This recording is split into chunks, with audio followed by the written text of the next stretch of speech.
watched my last video, go watch that one because I did 2 chapters in one. So you don't want to miss anything. Go watch that one and then come back to this one.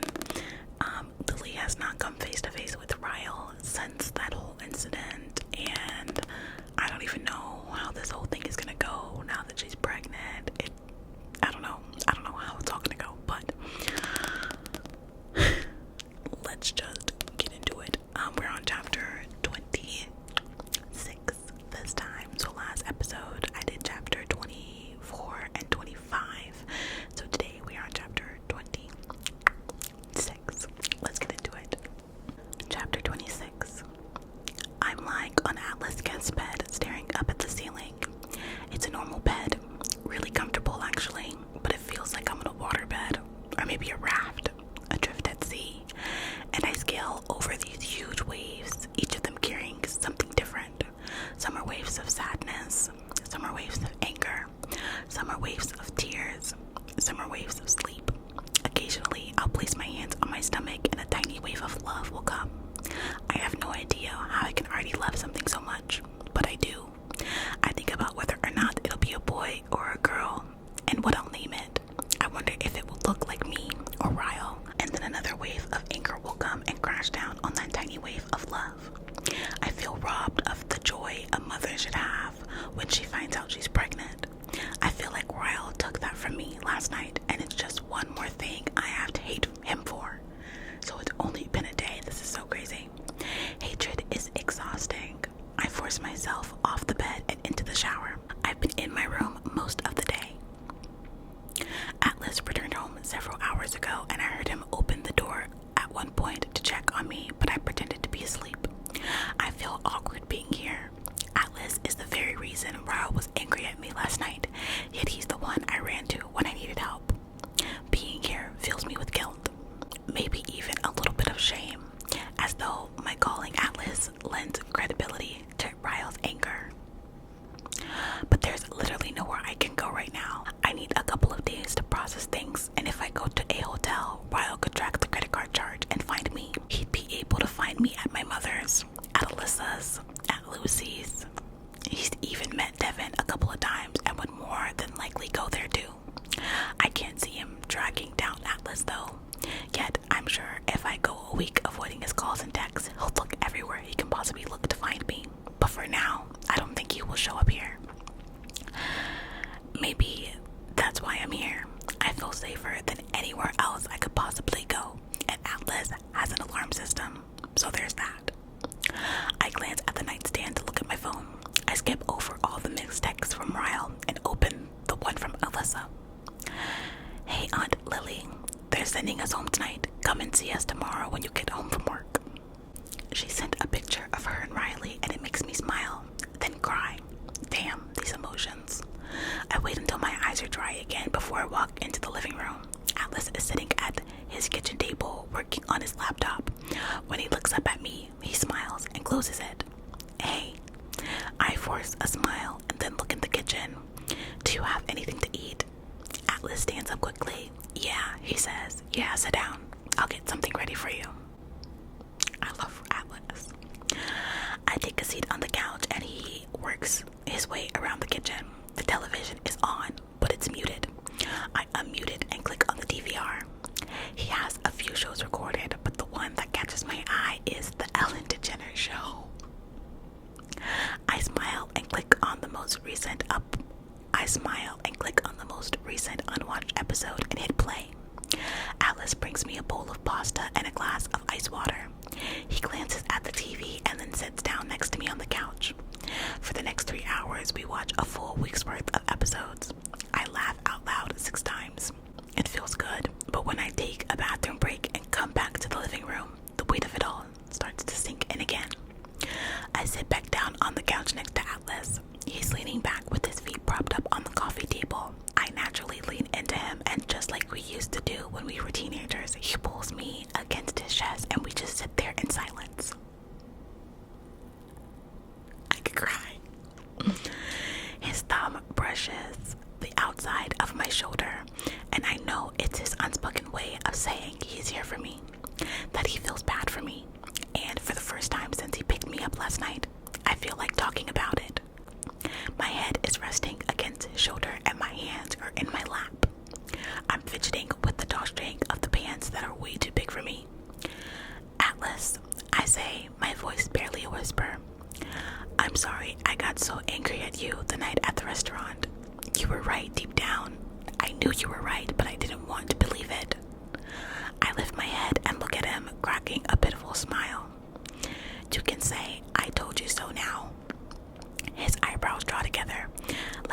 words somehow hurt him. Lily, this is not something I wanted to be right about. I prayed every day that I was wrong about him. I wince. I shouldn't have said that to him. I know better than to think Atlas would ever think something like I told you so. He squeezes my shoulder and leans forward, kissing the top of my head. I close my eyes as I soak up the familiarity of him. His smell, his touch, his comfort. I've never understood how someone can be so rock solid yet comforting. But that's always how I viewed him.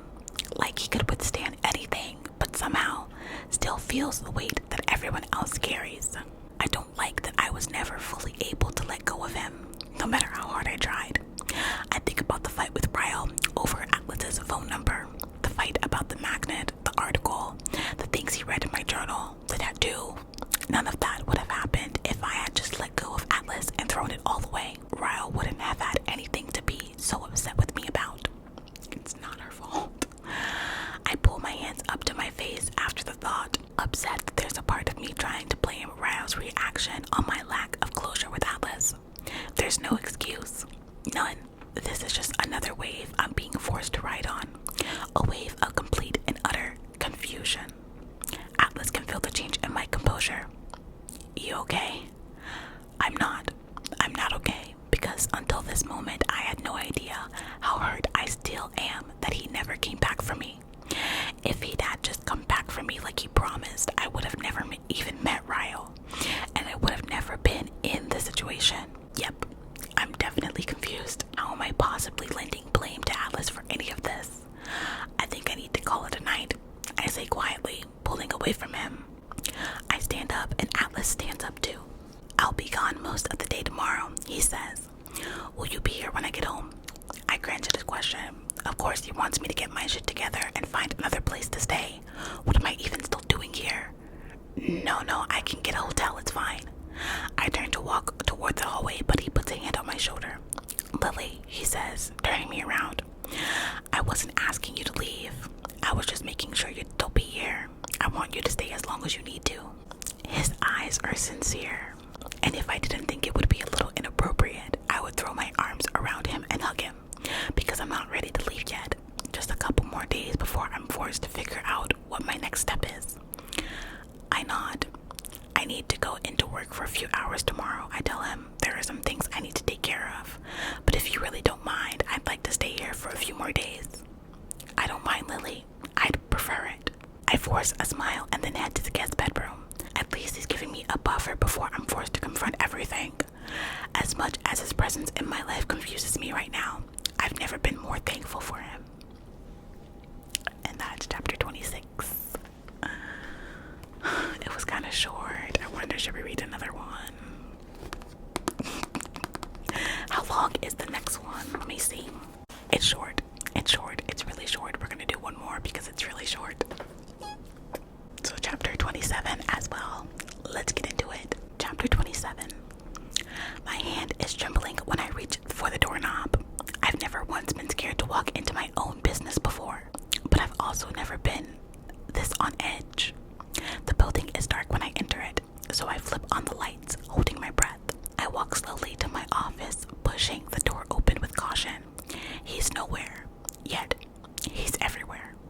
When I take a seat at my desk, I turn on my phone for the first time since I went to bed last night. I wanted a good night's sleep without having to worry about whether or not Ryle was trying to contact me.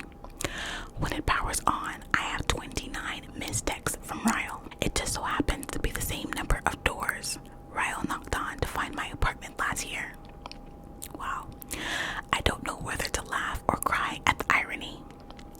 I spent the rest of the day like this, glancing over my shoulder, looking up at the door every time it opens. I wonder if he's ruined me, if the fear of him will ever leave me.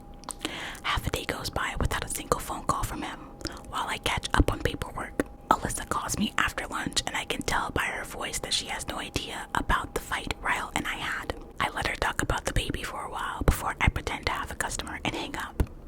I plan on leaving when Lucy returns from her lunch break. She has half an hour left. Ryle walks through the front door 3 minutes later. I'm the only one here. As soon as I see him, I turn stone cold. I'm standing behind the counter, my hand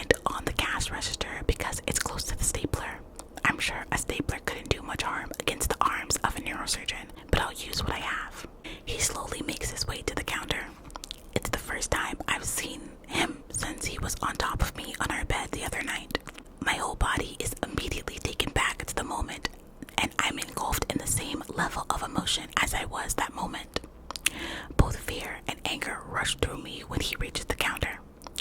He lifts his hand and places a set of keys on the counter in front of me. My eyes fall to the keys.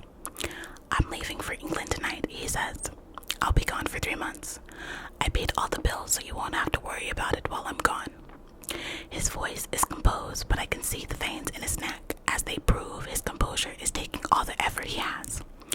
You need time, he swallows hard, and I want to give that to you. He grimaces and pushes the keys to my apartment toward me. Go back home, Lily. I won't be there, I promise. He turns and begins walking toward the door. It occurs to me that he didn't even try to apologize. I'm not angry about it. I understand it. He knows that an apology will never take back what he did. He knows that the best thing for us right now is separation. He knows what a huge mistake he made, yet I still feel the need to dig that knife in a little deeper, as you should. Ryle. He looks back at me, and it's as if he puts a shield up between us. He doesn't turn all the way around, and he's stiff as he waits for whatever I'm about to say. He knows my words are going to hurt him. You know what the worst part about this whole thing is? I ask. He doesn't say anything. He just stares at me, waiting for my answer. All you had to do when you found my journal was ask me for a naked truth. I would have been honest with you, but you didn't. You chose not to ask for my help, and now we both have to suffer the consequences of your actions for the rest of our lives. He grimaces with every word. Lily, he says, turning toward me. I hold up a hand to stop him from saying anything else. Don't. You can leave now. Have fun in England. I can see the war raging inside of him. He knows he can't get anywhere with me in this moment, no matter how hard he wants to beg for forgiveness. He knows the only choice he has is to turn around and walk out of the door, even though it's the last thing he wants to do. When he finally forces himself out the door, I run and lock it. I slide down to the floor and hug my knees, burying my face against them. I'm shaking so hard, I can feel my teeth chatter. I can't believe part of that man is growing inside of me, and I can't believe I'll one day have to admit that to him. And that's chapter 27. This was a short one again. Sorry about that.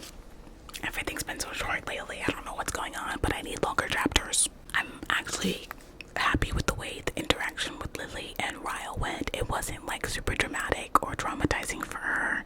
She got her chance to say her piece, and I think that the separation thing is really good for them. I'm also kind of happy that she didn't tell him that she was pregnant, because I felt like he would have just tried to force his presence on her, which is exactly not what she needs right now.